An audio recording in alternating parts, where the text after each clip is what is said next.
How to start your own cult? Let me preface this by stating I am a firm atheist. There is no life after death, although I will go to great lengths extolling its beauty to my subjects. We do not grow older because the Reaper is always siphoning our life energy. I was not born from a dying star, and I am no prophet of the divine cosmic order. I am a nihilist. I do not believe in anything.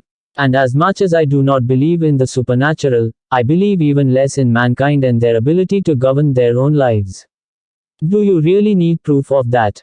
Fanatic mobs begging for their religious oppression to be protected by the government, junkies in the street surrendering their will to anything they can boil into their veins, a narcissistic idiot elected president of the United States. You get the idea. The church states, the cartels, the two-faced corporations, none of them will hesitate to manipulate the population for their own selfish purposes. The vast majority of people will always be susceptible to being manipulated, because it is so much safer and easier to be told what to think than to think for yourself. My reasoning dictates, one, people will always be susceptible to manipulation. If you aren't manipulating them, then someone else will. 51 Sleepless Nights. 272 2. The manipulator will always profit at the expense of the people. That is the purpose for their influence. 3. The only way to protect people from a selfish manipulator is to become a benevolent manipulator yourself. For these reasons, in my senior year of college, I decided to start my own cult. Step 1. Identify your targets. People will not run to you unless they are already running away from something else. Now, where could I find the most fearful students? I formed 3 support clubs and put up flyers around campus. One for the socially anxious, one for those needing financial assistance, and a third for victims of sexual assault. Step 2. Amplify their fear. Ever wonder why priests scream about hell while politicians rant about terrorists and economic collapse? There is nothing like fear to get someone's attention and follow you for relief. To the socially anxious, I forced them to give speeches. I asked them embarrassing questions, put them in awkward situations, and generally ridiculed them, all in the guise of helping them gain confidence. To the financially stressed, I gave lectures about how student loans haunt people for the rest of their life. I told them how the job market is oversaturated with college degrees, and how slim their chance of employment was. I told horror stories about homeless drug addicts who graduated college but couldn't make anything of their lives. Tobias Wade, Com 273. The sexual assault group was the most fun for me. No, I didn't rape them. I needed them all to trust me. I did, however, convince them that I was the only one looking out for them, that there was a rapist in every party, and down every dark alley. Step 3. Offer a solution. 3 months into the semester, I had finished establishing sufficient trust.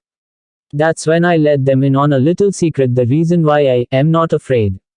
Wouldn't it be great if there was a safe place to go where no one would make you feel bad about being socially inept?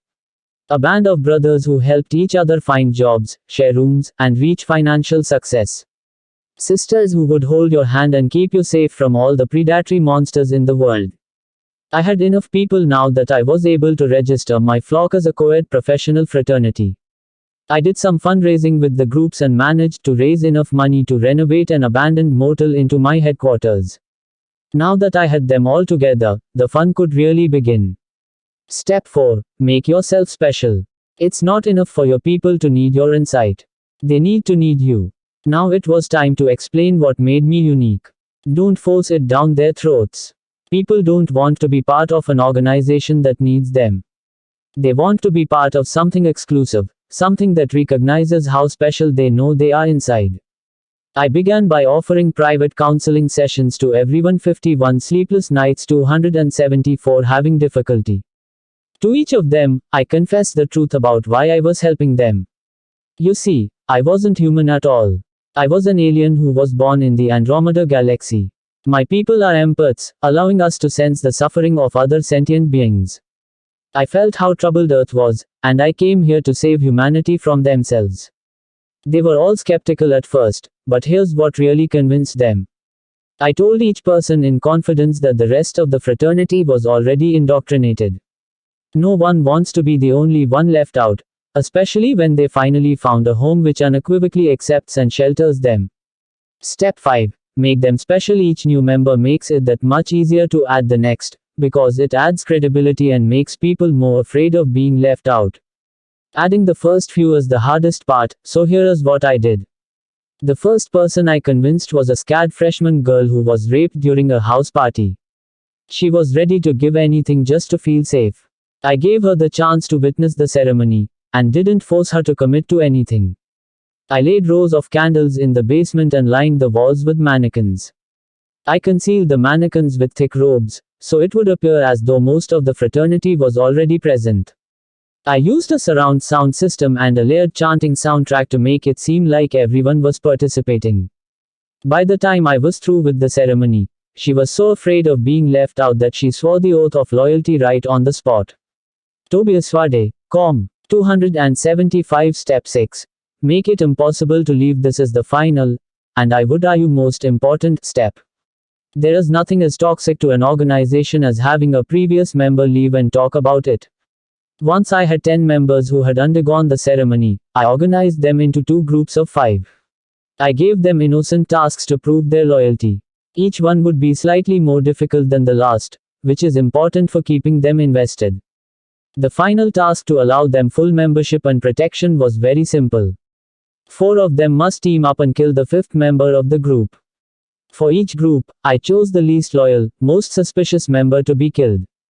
I told the rest that the 5th member was a traitor, that he raped one of the other members. That he was going to single-handedly destroy all we had worked to build together. They would never do it alone, but when the rest of their group was going along with it, they lost the power to think for themselves. Both groups did as they were told. It was a ritualistic sacrifice. The extra man would be tied down to a stone table. I had already drugged him, minimizing his resistance. I used his slurred speech as proof that he was possessed by an evil cosmic spirit which sought to destroy us all. I made sure each of the 4 loyal group members thrust the knife into his body at least once. After that, their conscience would bind them to me forever. If they stayed, their minds told them they were a hero. If they left, they were a murderer. Which do you think they would? 51 sleepless nights 276 rather be?